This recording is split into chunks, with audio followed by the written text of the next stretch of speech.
오늘 이 시간 주시는 하나님의 말씀은 구약 성경 시편 100편 말씀입니다. 구약 성경 874면에 나와 있습니다. 874면 시편 100편 말씀을 제가 봉독하도록 하겠습니다. 온 땅이여 여호와께 즐거운 찬송을 부를지어다. 기쁨으로 여호와를 섬기며 노래하면서 그 앞에 나아갈지어다. 여호와가 우리 하나님이신 줄을 너희는 알지어다. 그는 우리를 지으시니요 우리는 그의 것이니 그의 백성이요 그의 기르시는 양이로다. 감사함으로 그 문에 들어가며 찬송함으로 그 궁전에 들어가서 그에게 감사하며 그의 이름을 송축할지어다. 여호와는 선하시니 그의 인자심이 영원하고 그의 성실하심이 대대에 이르리로다. 아멘. 여러분 반갑습니다. 잘 오셨습니다. 서로 이렇게 인사하겠습니다. 감사하는 삶을 삽시다. 사랑합니다. 축복합니다. 여러분 기도해 준 덕분에 제가 5박 6일 동안 남한 산성에 있는 그 포이메니아 목회자 영성 수련회를 은혜 가운데 잘 마치고 이렇게 돌아왔습니다. 너무 기도해 주셔서 감사합니다. 오늘은 감사하는 삶이라는 제목으로 말씀을 전하고 함께 은혜를 나누고자 합니다. 우리가 잘 알고 있는 그 에디슨 있잖아요. 에디슨은 이렇게 말했습니다. 천재란 하늘이 주는 1%의 영감과 그가 흘리는 99%의 땀으로 이루어진다라고 했습니다. 그렇습니다. 땀과 눈물이 없이 이 세상에 이루어지는 일은 없습니다. 발명왕 에디슨은 젊은 시절에 청각 장애자가 되었다고 합니다. 그러나 그는 낙심하거나 원망하지 않고 오히려 말년에 이렇게 고백했다고 합니다. 참으로 내가 감사한 것은 젊은 날 귀머거리가 됨으로써 연구에 몰두할 때 잡음이 들리지 않았다. 청각장애는 나에게 많은 도움이 되었다라고 말했습니다. 에디슨은 상황에 따라서 감사하는 것이 아니라 고통 중에도 귀가 들리지 않아도 감사의 내용을 찾아서 절대적으로 감사했다는 말입니다. 하나님께서 사랑하는 여러분, 누구나 은혜를 입을 수는 있지만은 아무나 감사할 수 있는 것은 아닙니다. 감사의 습관, 감사의 체질, 감사의 성품, 감사의 인격이 있어야지만이 범사에 감사할 수 있는 것입니다. 예수님을 믿는 우리 그리스도인들은 가끔 각자에게 이런 것들이 갖추어져 있는지를 한번 돌아보고 살펴보아야 하겠습니다. 진정한 크리스천이라면 이런 것들을 필수적으로 갖추어야만 합니다. 감사는 상황적인 것이 아니라 절대적인 것이야만 한다는 말입니다.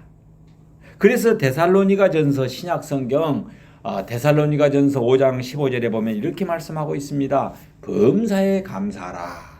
이는 그리스도 예수 안에서 너희를 향하신 하나님의 뜻이니라 라고 말씀하고 있습니다. 오늘 제가 봉독했던 시편 100편의 이 말씀은 감사의 시라고 말할 수 있습니다. 여러분 이 감사의 시를 읽고 묵상하면은 우리의 마음이 감사로 가득히 채워지게 됩니다. 그리고 이 감사의 물결이 마음속에서 차고 흘러 넘쳐서 다른 사람에게도 거룩한 영향력을 끼칠 수 있게 되는 것입니다. 그래서 저는 제목을 감사하는 삶으로 정했습니다.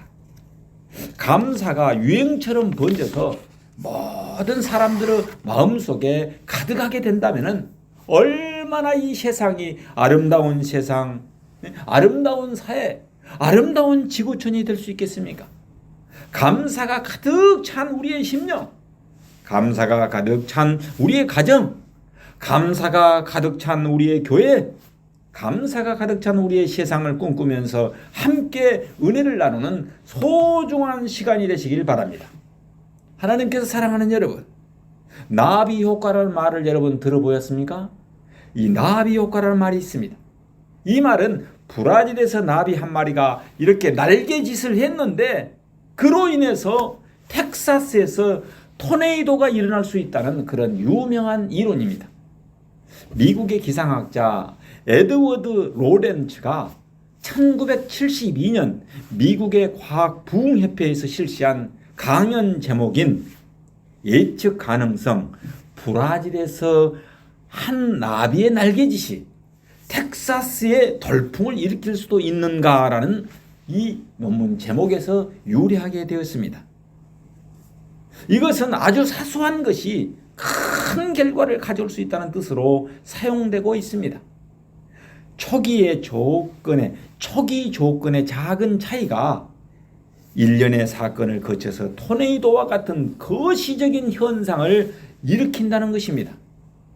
만약 나비가 날개짓을 하지 않았더라면 그런 큰 사건이 생기지도 않았을 것이라는 그런 뜻입니다. 여러분, 이것은 우리가 매사에 표현하는 우리의 언어, 말에도 적용되고 있습니다. 예를 들어서 교사가 학생들에게 어떤 좋은 말을 해 주었는데 바로 그 말 한마디로 인해서 그 아이의 인생이 바뀌는 경우를 우리는 종종 듣게 됩니다. 또 한 교사가 아이에게 나쁜 말을 했는데 세상에 그 말 한마디로 아이의 인생이 나락에 떨어져 버릴 수도 있다는 것입니다. 그래서 우리의 이 말 한마디가 다른 사람에게 결정적인 영향을 끼칠 수 있다는 것은 사실입니다. 그래서 우리의 말에도 나비 효과가 나타난다는 것입니다. 여러분, 그렇습니다. 저는 이번에 이 포이메니아 영성 수련회에서 그 강사 선생님의 말씀을 듣고 제가 엄청난 은혜를 받아서 이렇게 표현했습니다. 보석 가운데 다이아몬드 같은 그런 발견을 했다 그래서 그 설교의 제목, 강의 제목이 너무나도 감동적인 거예요. 다음에 제가 룻기서에 대해서도 설교를 하겠지만은 제목 하나하나가 엄청난 감동을 주었어요. 그래서 제가 그렇게 이야기했더니 그분이 벗들의 모임 시간에서 이렇게 말하는 것이었습니다. 목사님, 저는 목사님의 그 표현을 통해서 하나님의 음성으로 들려왔습니다. 앞으로 더욱더 정진해서 제목을 제대로 정확하게 하나님의 원하신 뜻을 따라 잡도록 하겠습니다. 이렇게 말하는 것을 들을 수 있었습니다. 여러분, 그렇습니다. 성경에서 대표적인 예로 12 정탐꾼 이야기를 우리는 들을 수 있습니다. 이 10명의 정탐꾼들은 가나안 땅에 와서 보고를 했는데 12명 중에서 10명이 모두 다 부정적인 그런 보고를 했던 것입니다. 그러다 보니까 백성들이 그 말을 듣고 모두가 다 200만이나 되는 사람들이 한순간에 절망의 모드로 변해버렸던 것입니다. 이 말의 표현이 얼마나 중요한 것을 우리는 알 수 있습니다. 열정당군의 간단한 상황 보고가 이스라엘 백성들에게 태풍을 일으켜버렸다는 말인 것입니다. 그들은 통곡했습니다. 이 보고를 듣고. 이미 부정적인 보고에 감염된 이스라엘 백성들은 긍정적인 보고를 하는 그 두 사람, 소수인 두 사람 여호수아와 갈렙을 오히려 돌로 쳐서 죽이려고 했던 것입니다. 그러면은 여호수아와 갈렙의 보고는 어떤 결과를 가져왔습니까? 그 부정적인 보고에 밀려서 빛을 보지 못하고 말았던 것입니다. 그래서 부정적인 보고를 했던 그 불신앙의 세대가 다 죽고 난 다음에 40년이 지난 후에야 빛을 보게 되었습니다. 이로 볼 때 우리에게 부정적인 것들이 전념성이 엄청나게 강하다는 사실을 우리는 알 수 있는 것입니다. 이스라엘 백성들의 광야 생활을 여러분 한번 떠올려 보십시오. 그들 가운데 누군가가 지도자 모세를 거역하고 선동을 하면은 많은 사람들이 그를 뒤따라서 모세를 똑같이 거역하고 거부했던 것입니다.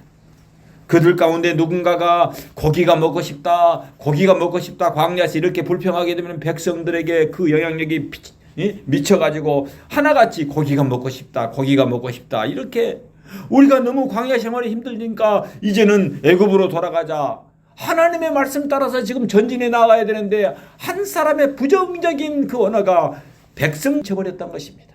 그래서 하나같이 그 노예 생활했던 애굽으로 다시 돌아가자라고 불평했던 것입니다.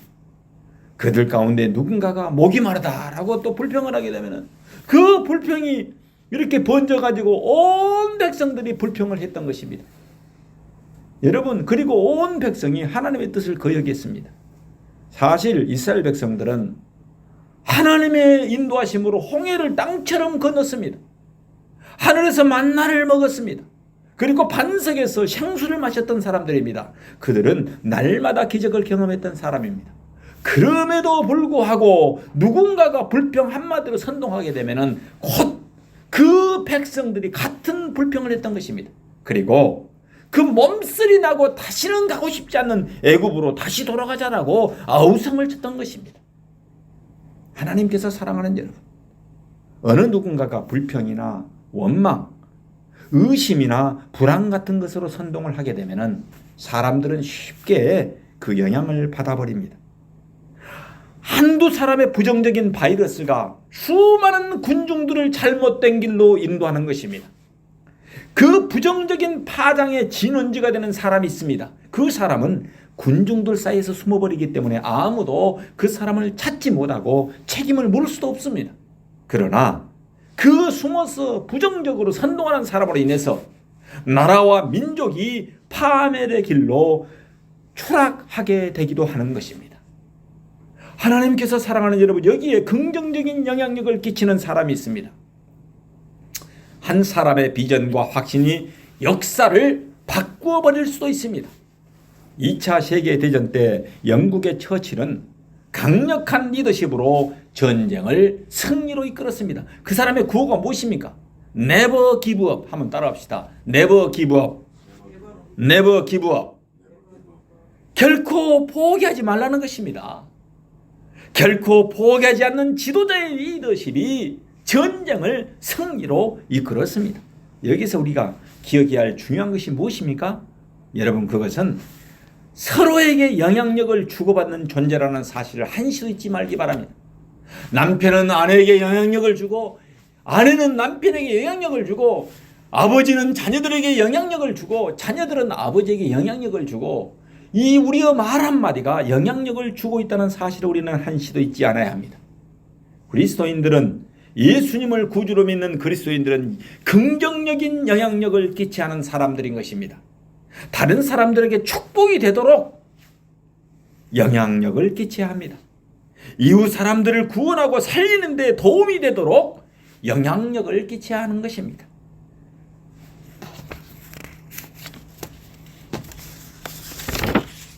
우리가 잘 알다시피 시편은 다윗이나 솔로몬, 모세 등이 이스라엘 백성들의 이 찬송가로 이렇게 시를 썼습니다. 그래서 하나님을 향한 그들만의 노예였던 것입니다. 150편으로 되어 있어요. 이 시편에 엄청난 묵상을 하면 은혜가 됩니다. 감동이 됩니다. 택한 백성들만의 노래입니다. 그런데 오늘 1절을 뭐라고 합니까? 1절 한번 함께 봉독하겠습니다. 1절 시작. 온 땅이여 여호와께 즐거운 찬송을 부를지어다. 네? 온 땅이여, 여호와는 하나님을 말합니다. 여호와께 즐거운 찬송을 부를지어다라고 시작하고 있습니다. 여러분, 여기서 온 땅은 무슨 말합니까? 이스라엘 백성만을 가리키는 말이 아닙니다. 교회만을 가리키는 말도 아닙니다. 온 세상을 가리키는 말인 것입니다. 온 세상 모든 사람들을 가리키는 말인 것입니다.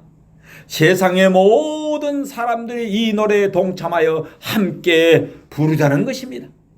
이 감사의 시는 민족과 나라의 경계를 넘어서서 온 민족이 지구촌에 있는 모든 사람들이 하나님께 즐거운 찬송을 부를지어다라고 시작하고 있습니다. 이스라엘이 받은 복은 온 세상에 펼쳐져야 한다는 것입니다. 여러분, 이 복은 예수를 믿는 사람이나 믿지 않는 사람이나 모든 사람에게 다 펼쳐져야 한다는 것입니다. 오늘 우리가 받는 이 복은 우리를 통해서 온 세상의 열방으로 흘러가야만 하는 것입니다. 그렇지 않으면 이 구절의 말씀은 실현될 수가 없습니다. 따라서 이 말씀에는 세상의 모든 사람들을 향한 하나님의 그 원대한 뜻이 담겨져 있습니다. 세상 사람들을 향한 우리의 책임이 담겨져 있다는 말인 것입니다. 여러분, 우리는 이 세상의 모든 사람들이 이 노래를 부를 수 있도록 우리는 전해야 하는 것입니다. 예수 그리스도를 나의 주인으로, 나의 구주로 믿고 모두가 다 나와서 함께 더불어 이 감사의 찬송, 감사의 노래를 불러야 하는 것입니다. 하나님을 알고 하나님께 즐거운 찬송을 드릴 수 있도록 우리는 전해야 하겠습니다. 즐거운 찬송은 어떤 말입니까? 크게 외쳐 부르는 소리를 말하고 있습니다. 승리의 계가를 부른다는 뜻입니다. 왕을 우리가 환영할 때 백성들이 복종과 경의를 표하는 것을 뜻하기도 합니다. 왕 되시는 하나님을 반기는 마음이 여기에 표현되고 있습니다. 따라서 이 찬송은 혼자서가 아니라 백성이 함께 부르는 노래인 것입니다. 함께 어울려져서 왕 되신 하나님을 바라보며 기뻐하는 노래인 것입니다. 함께 하나님을 섬기고 예배하면서 부르는 노래라는 말인 것입니다. 여러분, 2절 말씀을 다 함께 한번 봉독하겠습니다. 2절 시작. 기쁨으로 여호와를 섬기며 노래하면서 그 앞에 나아갈지어다. 아멘. 그렇습니다. 우리는 한 하나님을 섬기면서 그 하나님으로 인하여 기뻐하면서 그 보좌 앞에 나아가야 하는 것입니다. 그것이 우리가 예배드리는 기본 자세인 것입니다. 기쁨이란 우리의 예배가 종교적 의무감이나 형식으로만 들어져서는 안 된다는 사실을 보여주고 있습니다. 하나님이 베푸신 은혜와 축복이 너무 감사하고 놀라워서 그 감격 속에서 자발적으로 행해져야 한다는 사실을 나타내주고 있습니다. 이런 것이 바로 거룩한 산 제사, 거룩한 산 예배인 것입니다.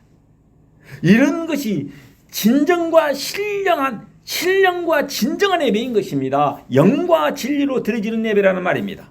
이런 것이 천국 보좌 앞에서 드려지는 참된 예배인 것입니다. 4절도 마찬가지입니다. 4절 말씀을 다 함께 한번 봉독하겠습니다. 시작. 감사함으로 그 문에 들어가며 찬송함으로 그 궁정에 들어가서 그에게 감사하며 그 이름을 송축할지어다. 아멘. 감사함으로 궁전에 들어가며 찬송하며 여호와 이름을 송축하는 모습을 한번 상상해 보십시오. 이것은 성전으로 들어가는 이스라엘 백성들의 모습을 여러분 그리고 있습니다. 하지만 이것은 이스라엘만의 예배를 뜻하지 않습니다. 이스라엘 백성들을 보면서 다른 민족들도 그 특권을 함께 받아서 누리게 됨을 뜻하고 있습니다. 이스라엘 백성들과 이방 백성들인 우리들이 함께 모여서 예배드리는 복음의 시대의 모습을 그리고 있습니다. 이것은 이사야 2장 2절에서 3절에서 말하는 종말의 때 일어나는 모습을 그리고 있습니다. 제가 한번 이사야 구약성경 2장 2절에서 3절 말씀을 한번 봉독하도록 하겠습니다. 말이래 여호와의 전에 산이 모든 산 꼭대기에 굳게 설 것이요 모든 작은 산 위에 뛰어나리니 만방이 그리로 모여들 것이라. 많은 백성이 가며 이르기를 오라 우리가 여호와의 산에 오르며 야곱의 하나님의 전에 이르자. 그가 그의 길을 우리에게 가르칠 것이라. 우리가 그 길로 행하리라 하리니 이는 율법이 시온에서부터 나올 것이요 여호와의 말씀이 예루살렘에서부터 나올 것임이니라. 이제 완전한 새 시대가 열렸습니다. 하나님의 전이 모든 사람들에게 개방되어 있습니다. 여러분 누구나 교회가 지금 다 열려 있어요. 누구나 와도 다 받아들입니다.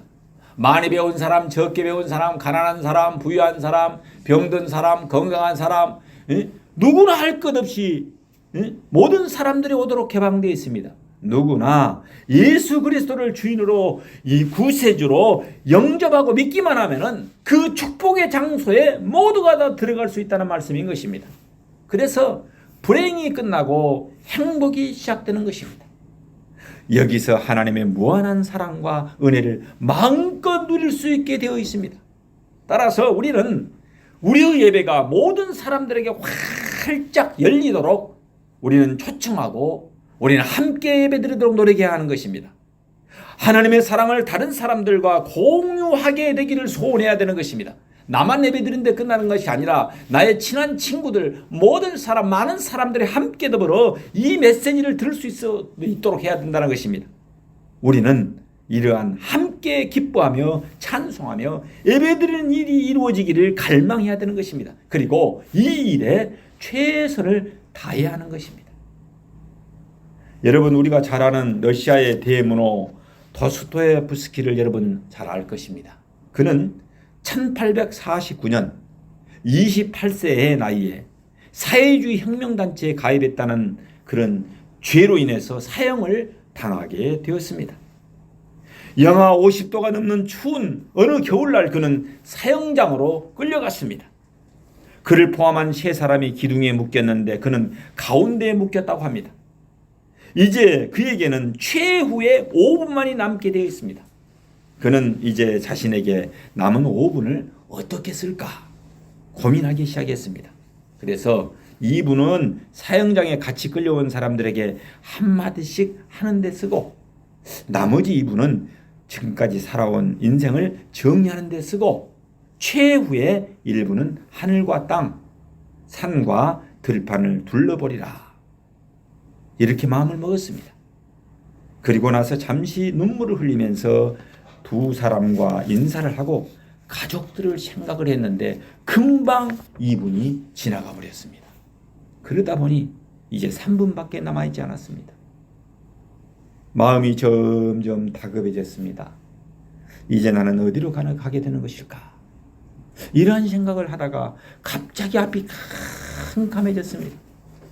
지난 28년이라는 세월을 그럭저럭 허송한 것이 너무나도 후회가 되었습니다. 만일 하나님께서 나에게 다시 한 번만 기회를 주신다면 나는 예수님을 주인으로 믿으며 구주로 영접하면 인생을 가치 있게 살 수 있게 될 것 같았습니다. 그러나 이젠 어쩔 도리가 없었습니다. 갑자기 총의 탄환이 장전되는 금속성 소리가 났습니다. 찰카닥. 이제 모든 것이 끝이로구나. 그때 그는 이렇게 기도했답니다. 주여, 하나님, 다시 한 번만 기회를 주십시오. 그리 아니하실지라도 감사합니다 라고 기도를 했더니 바로 그 순간 극적인 사건이 발생했습니다. 한 병사가 멀리서 손수건을 흔들며 황제의 특사령을 가지고 달려온 것입니다. 간신히 사형을 면하고 난 뒤에 도스토옙스키는 예수님을 구세주로 영접했습니다. 나의 주인으로 영접했습니다. 그리고 최선을 다해서 하나님께 감사를 드리고 남은 일생을 감사하는 삶, 열심히 그리고 성실하게 살았다는 이야기입니다. 우리 모두 온 세상으로 더불어 감사와 찬양을 함으로 이 감사의 물결이 우리의 가정과 우리의 교회와 지역사회와 민족의 담을 넘어서 5대양 6대주로 흘러넘치시기를 예수님 이름으로 축원합니다. 여기에 하나님의 말씀이 있습니다. 온 땅이여 여호와께 즐거운 찬송을 부를지어다. 기쁨으로 여호와를 섬기며 노래하면서 그 앞에 나아갈지어다. 아멘. 기도하겠습니다. 사랑의 주님, 오늘 시편 기자의 고백처럼 온 세상 사람들과 함께 즐거운 감사 찬송을 부르게 하옵소서. 기쁨으로 여호와를 섬기며 노래하면서 살아가게 하옵소서.